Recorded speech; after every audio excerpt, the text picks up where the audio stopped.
천상의 존재 혹은 천상의 영적 존재라고 그렇게 표현을 하는데요. 루시퍼는 천사장이 아니었고 무엇이었다고 지난번에 우리가 공부했죠? 그룹이었습니다. 네, 이렇게 잘 잊어버리셔야 제가 가르치는 의미가 있죠. 뭐 가르친 것마다 다 100% 기억하시면 가르칠 게 없잖아요. 예, 천사장이 아니고 그룹이었습니다. 그룹은 천사가 아니고 천상의 영적인 존재입니다. 그리고 그의 이름은 루시퍼입니다. 자, 근데 루시퍼가 개역 성경에는 어떻게 되어 있죠? 계명성이라 그렇게 되어 있습니다. Bright and Morning Star라고 이렇게 밝고 빛을 내는 새벽별이다. 여러분 성경을 여러분이 주의 깊게 읽어보시면 새벽별은 누구냐? 예수 그리스도입니다. 그래서 계명성이라고 하는 번역은 어디서 가져다 그렇게 했는지 모르지만 전혀 성경적이 아니고요. 루시퍼가 맞습니다. 이 천상에 있는 존재 중에서 루시퍼를 제외하고 천사들이라 할지라도 그 이름이 밝혀진 영적인 존재가 둘 있습니다. 하나는 미가엘이고요. 또 다른 하나는 가브리엘입니다. 이 두 천사만 그 이름이 성경에 드러나 있고, 그 다음에 천사들이 어떤 천사들이 사람들에게 사람의 형상으로 나타났다 할지라도 성경이 그 천사의 이름을 밝힌 적이 없습니다. 유일하게 루시퍼를 제외하고 나면 미가엘이 그 이름이 밝혀져 있고요, 가브리엘이 그 이름이 밝혀져 있습니다. 그런데 신학자들 중에는 천사장이 여러 명이 있다라고 주장을 하는 사람들이 있는데 그것은 전혀 성경적으로 맞지가 않습니다. 천사장은 여럿이 아니고 뭐예요? 하나입니다. 그 하나인 천사장이 누구냐? 미가엘입니다. 이 미가엘은 천사들 중에서 가장 으뜸 가는 천사다. 그래서 천사장이라고 그렇게 표현을 했습니다. 자, 여기 다니엘서 10장 13절에 보면은 그는 우두머리 통치자들 중에 하나이다 라고 말씀을 하고 있는데요, 여기서 말하는 통치자들은 인간 통치자들을 말하는 것이 아니라 하나님의 천사들 중에서 특별한 천사들을 일컫는 말입니다. 예를 들어서 여러분들이 에베소서 6장을 보게 되면 거기에 보면은 정사, 권세 등등 권능, 그다음 이런 말씀들이 나오는 것을 보게 되는데 그들은 천사들 중에 계급에 속하는 자들입니다. 그래서 천사들 중에서 최고의 계급에 속한 자가 누구냐? 미가엘 천사장입니다. 특별히 이 미가엘 천사장이 수행하는 사명 중에, 임무 중에, 직무 중에 하나가 뭐냐면은 거룩한 전쟁을 이끄는 그런 지도자의 역할을 하는 천사가 바로 미가엘 천사장입니다. 자, 여기 비번에 보면은 그는 내 백성의 자손들을 위하여 일어서는 큰 통치자다라고 했는데 다니엘에게 말한 내 백성은 누구를 말합니까? 유대인들, 곧 이스라엘 민족을 의미합니다. 그러니까 이스라엘 민족들을 위하여 일어서는 큰 통치자라 이렇게 말씀을 했습니다. 재미있는 것은 유다서 1장 9절에 보면요, 그가 모세의 장례식에서 장의사로서 역할을 했습니다. 시간이 많이 없기 때문에 일일이 성경 구절을 찾아보지는 않겠습니다. 그 다음에 그가 이 다니엘의 70번째 일에, 그것은 곧 다니엘의 70번째 일에는 어떤 기간을 말합니까? 7년 대환란의 때를 말하는데, 그 대환란의 때 중간에 하나님의 천사들의 군대를 이끌고 용의 군대, 곧 사탄의 군대를 대적하여 싸우고 승리하게 될 겁니다. 그 말씀 한번 찾아보겠습니다. 요한계시록 12장입니다. 이 요한계시록 12장의 말씀은 대환란 중에서 중간기에 속하는 시대의 그때의 내용입니다. 요한계시록 12장 7절에 보면 하늘에 무엇이 있더라? 전쟁이 있더라. 여러분, 땅에 있는 전쟁이 아니고 하늘에 전쟁이 있더라. 미가엘과 그의 천사들이 용과 싸움에, 용이 누굽니까? 사탄입니다. 용과 그의 천사들도, 사탄과 사탄의 천사들도 싸우나 이기지 못하고 또 하늘에서 자기들의 처소를 더 이상 찾지 못하더라. 그 큰 용, 즉 저 옛 뱀, 곧 마귀라고도 하고 사탄이라고도 하며 온 세상을 속이는 자가 내쫓기더라. 그가 땅으로 내쫓기니 그의 천사들도 그와 함께 내쫓기니라. 그래서 여러분, 사탄과 사탄의 추종자인 천사들, 그 추종자들을 천사들이라고 했는데, 여러분 이게 영어로는 에인절인데, 에인절이라고 하는 그 말은 어떤 의미를 가지고 있는 말이냐면은 전원자, 어떤 역할을 맡아서 수행하는 일을 하는 존재다라고 하는, 그래서 우리말로 하면 사자들, 하는 사자 말고 심부름꾼을 우리가 사자라고 하잖아요. 그 무리들을 일컫는 말씀입니다. 하늘에서 사탄과 그의 군대들이 미가엘과 그의 군대들과 싸우게 되는데 이기지 못하고 하늘에서 이 땅으로 쫓겨난다라고 말씀을 하고 있습니다. 미가엘은 천사장으로 불린 유일한 영적인 존재입니다. 자, 여기 요한계시록에서는 천사장이라는 표현이 안 나왔죠. 그래서 천사장이라는 표현이 나와 있는 구절을 찾아보겠습니다. 유다서 1장 바로 앞이에요. 요한계시록 바로 앞에가 유다서인데, 유다서 1장 9절에 보면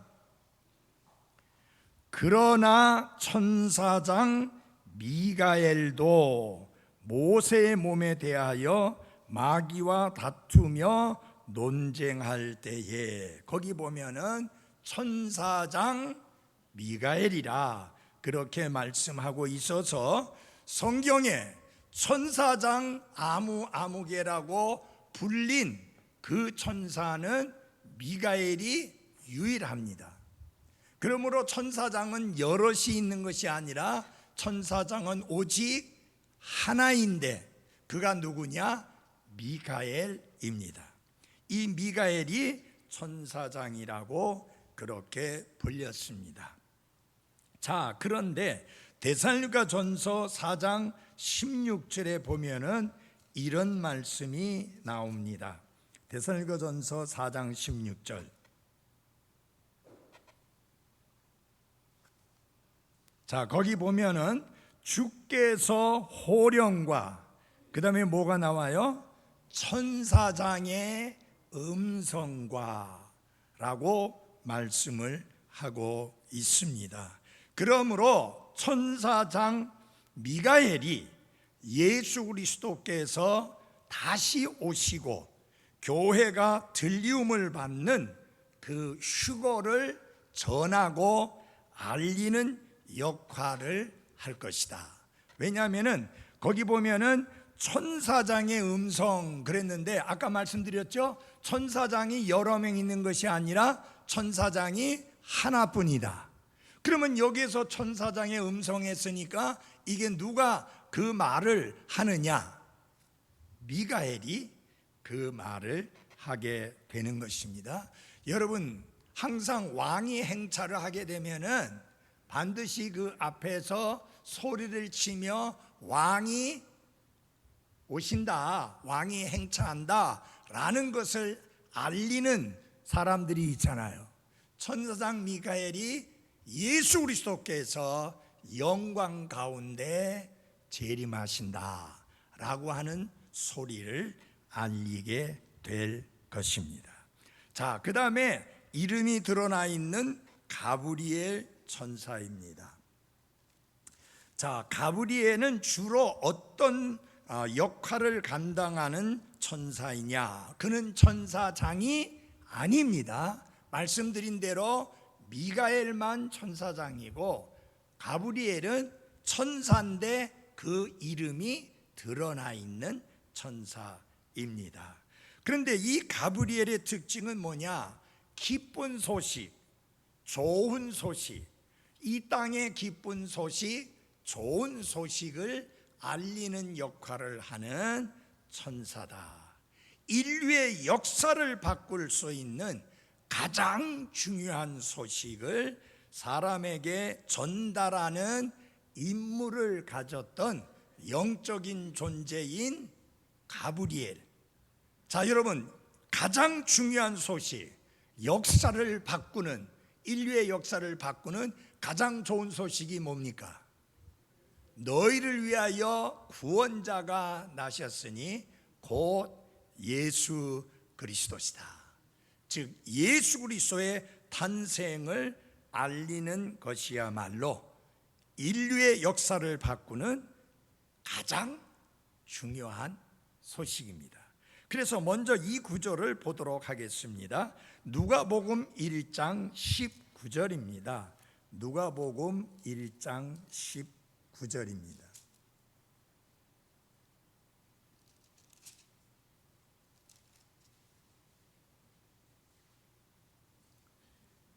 (1장 19절) 천사가 응답하여 그에게 이르되 나는 하나님 앞에 서는 누구라? 가브리엘이라.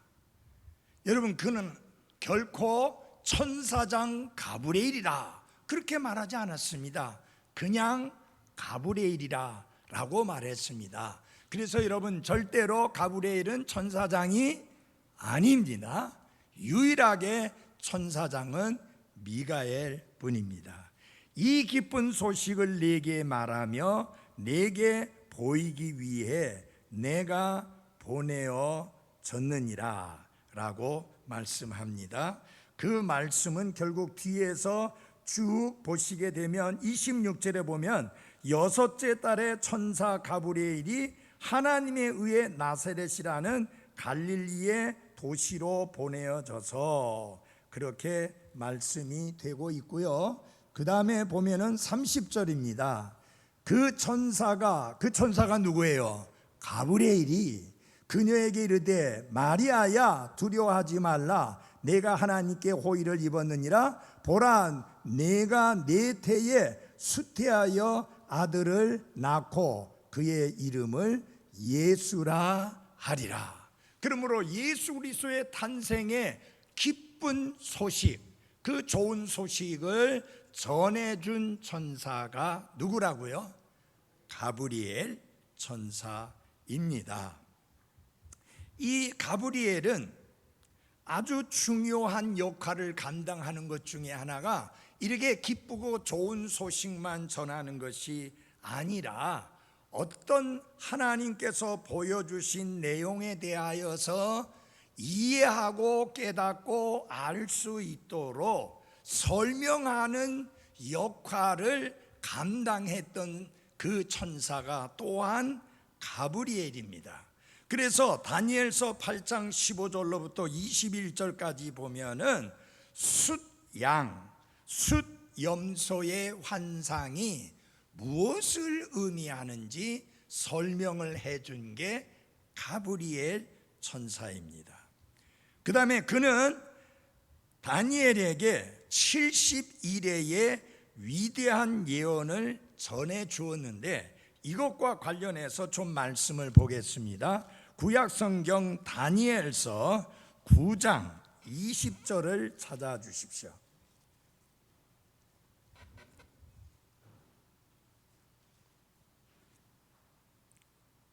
20절입니다. 내가 이같이 말하여 기도하며 내 죄와 내 백성 이스라엘의 죄를 자백하고 내 하나님의 거룩한 산을 위하여 주 하나님 앞에서 간구를 드릴 때에, 여기 내가 나오는 내가 누구냐? 다니엘입니다. 지금 다니엘이 뭐 하고 있다고요? 기도하고 있습니다. 하나님 앞에서 간구를 드릴 때에 곧 참으로 내가 기도를 드리며 말할 때에 내가 처음에 환상 속에서 본 그 사람 가브리엘이 신속히 날아가도록 명령을 받고, 누구로부터? 하나님으로부터 명령을 받고 저녁 봉헌물을 드릴 즈음에 내게 손을 대더라. 자, 하나님께서 가브리엘 천사에게 명령을 내렸습니다. 다니엘에게 가서 이 위대한 예언의 말씀을 전해 주어라. 그래서 하나님 앞에 있었던 그 가브리엘 천사가 바빌론에 있었던 다니엘에게까지 옵니다. 얼마나 걸릴까요? 여러분, 과학자들이 이야기합니다. 천체 망원경 중에서 제일 강력한 망원경으로 볼 수 있는 별들이 어느 정도 떨어져 있느냐? 약 1000만 광년 정도 떨어져 있다고 합니다. 그러면은 빛이 얼마나 빠른 속도로 움직이느냐? 1초에 34,000km의 속도로 움직입니다. 여러분, 지금까지 인간들이 비행기를 만들었는데 그 비행기는 음속보다 더 빠른 비행기를 만들었다고 해서 초음속 비행기라고 하죠. 그러나 빛의 속도를 넘어서는 비행기는 못 만듭니다.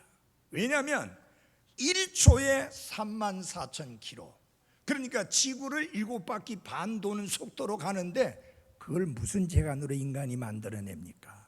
안 되죠. 그런데 이게 결국은 1초에 3만 킬로로 움직이는데 제일 가까이 볼 수 있는 별까지가 1000만 광년이라고 하면 그 별들을 또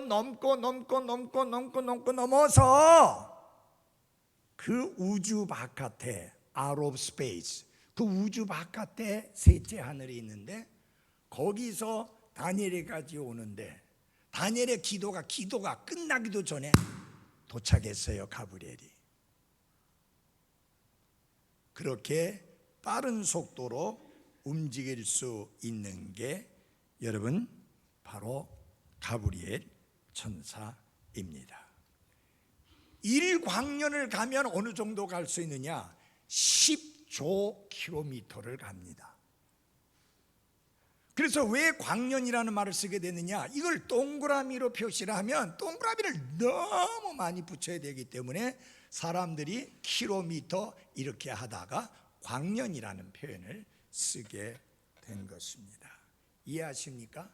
가브리엘은 하나님이 주신 명령을 수행하기 위해서 신속하게 움직이는데 셋째 안을 하나님이 계시는 그곳에서 인간이 있는 바빌론 다니엘에게 도착하는데 순식간에 도착을 했다, 그 이야기입니다. 만약 여러분과 저와 같은 존재라고 하면은 아직도 그 소식 여기까지 못 옵니다. 다니엘 시대부터 지금까지 돼도 못 와요. 어린 반푼어치도 없죠. 네. 그래서 여러분, 천사라고 하는 존재가 얼마나 특별한 존재인가 하는 것을 볼 수 있고요. 사가랴에게 침례자 요한의 기적적인 출생을 알린 것도 가브리엘 천사였었고, 마리아에게 예수님의 초자연적인 잉태와 탄생의 좋은 소식을 전해준 것도 가브리엘 천사였습니다. 그래서 미가엘 천사장하고는 좀 다릅니다. 미가엘 천사장은 하나님의 경호 천사라고 불려지는데, 하나님을 경호하는 것이 아니라 하나님이 지시하신 그 일, 하나님의 백성들을 경호하는 그 일을 맡아 있는 존재이기 때문에 미가엘은 강하고 힘이 셉니다. 가브리엘은 그럴 필요가 없어요. 기쁜 소식만 전해주는 그런 역할을 감당하기 때문입니다. 자, 가브리엘은 침례자 요한에게 그리고 마리아에게 예수 그리스도의 탄생의 좋은 소식을 전해 주었습니다. 그분을 통한 구원의 소식은 이제 누구의 입을 통해서 전해져야 되는가? 가브리의 입을 통해서가 아니라 우리의 입을 통해서 전해져야 합니다. 가브리엘 천사는 예수 그리스도의 탄생에 관한 기쁜 소식은 전해줄 수 있지만, 사람이 어떻게 구원받고, 사람이 어떻게 거듭나고, 사람이 어떻게 새로운 피조물이 되고, 사람들이 어떻게 죄들을 용서받고 그 기쁨을 맛볼 수 있느냐 하는 것을 전할 수가 없어요. 왜냐? 가브리엘은 그런 것을 경험할 필요도 없고 경험을 하지 아니했기 때문입니다. 그런 소식을, 복음을 선포하고 전할 수 있는 입술은 오직 구원받은 자의 성도의 입술뿐이다. 그래서 여러분, 솔직히 말해서 천사들에게 지시해서 온 땅에 구원의 복음을 선포하게 한다면 얼마나 빨리, 얼마나 쉽게 전해지겠습니까? 맞아요? 그러나 전할 수가 없어요. 그 천사들은 이 놀랍고 큰 구원을 경험하지 못했기 때문입니다.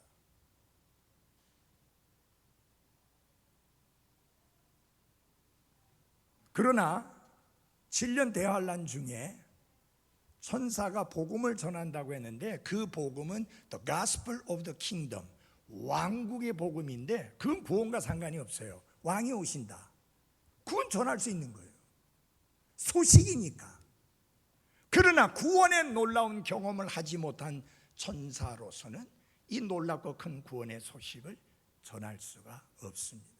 우리가 약점에 쌓여 있고 하나님께 때때로 거역하고 불순종하고 하나님의 뜻을 행치 아니하는 이런 아름답지 못한 모습을 보이는 인간들이지만, 하나님은 그 구원의 놀라운 소식을 바로 우리 인간들, 구원받은 성도들을 통해서 온 천하의 모든 민족들에게 선포하도록 사명을 주셨습니다. 그래서 예수님이 마태복음 11장 28절에서 뭐라고 하느냐? Come unto me, 내게로 오라. 그 다음에 예수님은 뭐라고 그랬어요? 내게 배우라. 내 멍에를 메고 내게 배우라. 그래서 예수님께 배웠어요. 그 다음에 예수님이 하늘나라에 승천하시기 전에 마지막으로 주신 말씀이 뭐예요? Go, 가라. 이제 우리는 가야 합니다. 무엇하러 가요? 복음을 전하러 가야 합니다. 온 세계에 복음을 선포하러 가야 합니다. 그런데 이 복음을 선포하라고 예수님이 말씀하시면서 사도행전 1장 8절에 온 예루살렘과 온 유대와 사마리아와 땅의 끝까지 이르러 내 증인이 되리라 말씀했는데, 그 말씀에서 중요한 내용이 좀 이 킹제임스 성경에서도 우리 한글 킹제임스 성경도 빠졌는데, both라고 하는 영어 단어입니다. 그 말은 무슨 말이냐면 동시에예요. 예루살렘의 복음을 전해서 거기서 구원받을 수 있는 사람이 다 구원받고 난 다음에, 그 다음에 온 유대 지방에, 그 다음에 사마리아에, 그 다음에 땅의 맨 끝에, 그게 아니에요. 순서를 말한 게 아니에요. 동시에. 그렇기 때문에 아직까지도 미국의 복음을 들어보지 못하고 구원받지 못한 사람들이 그렇게 많음에도 불구하고 그들이 복음을 들고 이 한국 땅까지 오는 이유는 동시에 그 복음 선포의 사명을 감당하도록 했기 때문입니다. 우리도 마찬가지예요. 대한민국의 모든 사람이 다 복음을 듣고 구원받지 못했지만, 우리가 선교사를 보내서 다른 나라를 찾아가서 복음을 선포하는 이유가 동시에 그 일을 해야 하기 때문입니다. 자, 여러분 잘 들어주세요. 가브리엘은 굉장히 기쁜 소식을 전해 주었어요. 그러나 그것은 구원자 예수 그리스도가 탄생하셨다는 소식일 뿐이에요. 그러나 사람이 어떻게 죄를 용서받고 어떻게 구원받고 그 구원이 얼마나 놀랍고 큰 구원인가를 사람들에게 전하며 선포하며 그들로 하여금 그 큰 구원을 얻도록 설득하고 말씀을 선포할 수 있는 대상, 그 존재는 오직 구원받은 사람들 뿐입니다. 그래서 하나님은 그 사람들의 입술을 사용하셔서 복음을 전하게 하셨습니다.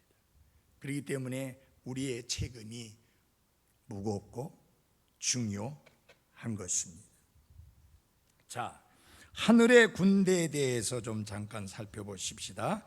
하늘의 왕국은 조직된 왕국이며 세상의 왕국들의 모습을 명백히 반영하는 왕국입니다. 이 땅에 왕국들이 있는데 그 왕국들을 보면 상당히 조직화되어 있습니다. 그것처럼 하늘의 왕국도 조직화되어 있는 것을 성경은 말씀을 하고 있습니다.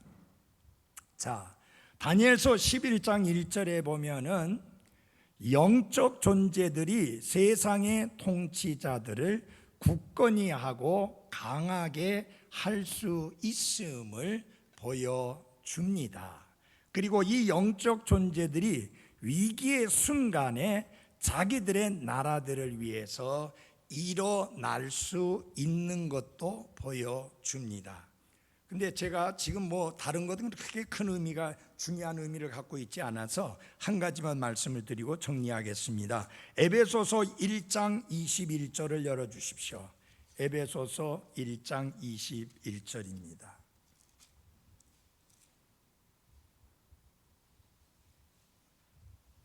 (1장 21절이요) 그분을 모든 정사와 권능과 강력과 통치와 이 세상뿐만 아니라 오는 세상에서 불리는 모든 이름보다 훨씬 위에 두셨고, 거기 보면은 정사, 권능, 강력, 통치 이런 것이 나오는데, 이것은 천사들의 등급을 가르치는 말씀입니다.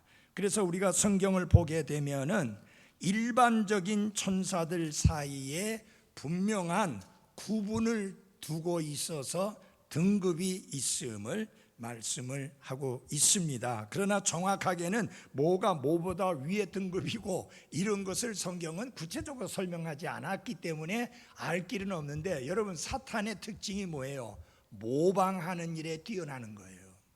그는 악한 천사이지만 무엇으로? 빛의 천사로 자기를 가장할 수 있는 능력이 뛰어난 존재입니다. 그래서 같은 내용을 모방하고 있는 것을 에베소서 6장 12절에서 볼 수 있습니다. 에베소서 6장 12절을 보십시오.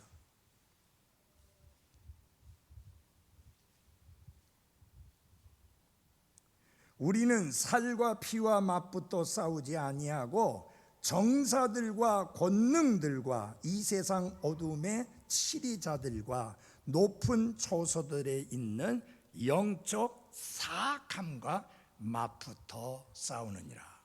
하늘의 천사들이 등급이 있는 것처럼 사탄도 그것을 흉내내서 등급을 매겨서 그렇게 하나님의 백성들을 대적하고 있다고 하는 사실입니다. 자, 에베소서 2장 2절 하나만 더 찾아보겠습니다. 에베소서 2장 2절입니다.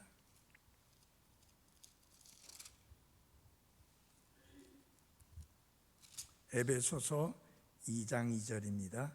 지나간 때에는, 즉 우리가 구원받기 전에는 너희가 그것들 가운데서 이 세상의 행로를 따라 걸으며 공중의 권세 잡은 통치자 곧 지금 불순종의 자녀들 가운데서 활동하는 영을 따라 걸었느니라. 공중의 권세 잡은 자다, 그렇게 말씀했습니다. 이 공중의 권세 잡은 자가 지금 공중의 권세 잡은 자로서 있는데, 아까 계시록에 보니까 미가엘 천사장에 의해서 땅으로 쫓겨나게 되는 것을 볼 수가 있습니다.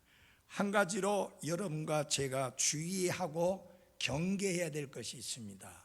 그것은 무엇이냐? 사탄은 모방하는 일에 뛰어나다라고 하는 것입니다.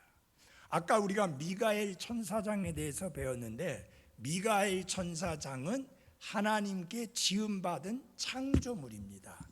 근데 여러분이 알다시피 대단한 능력을 가진 존재인 것을 알 수 있죠.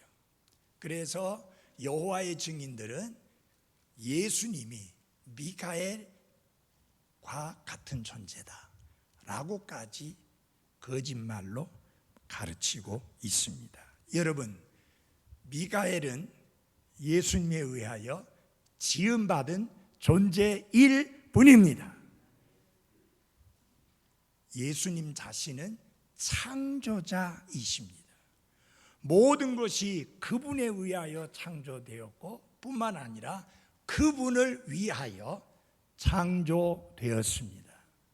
창조하신 것을 유지 보존하시는 분이 하나님이신데 곧 예수 그리스도입니다.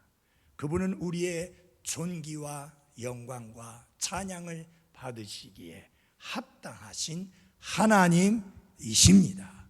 그래서 예수님의 이름을 들어 그분의 거룩하신 이름을 더럽게 사용한다든지 가볍게 농담거리로 사용하는 것은 그분을 욕되게 하는 것임을 알고 우리 구원받은 그리스도인들은 결코 그런 것을 흉내내서는 안 됩니다.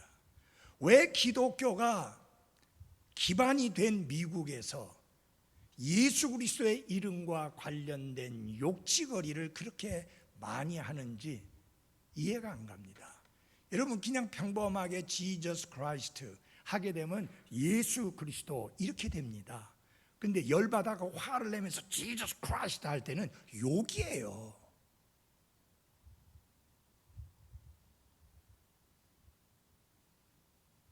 왜 그들은 거룩하신 이름 예수님의 이름을 그렇게 욕되게 사용하고 있는지.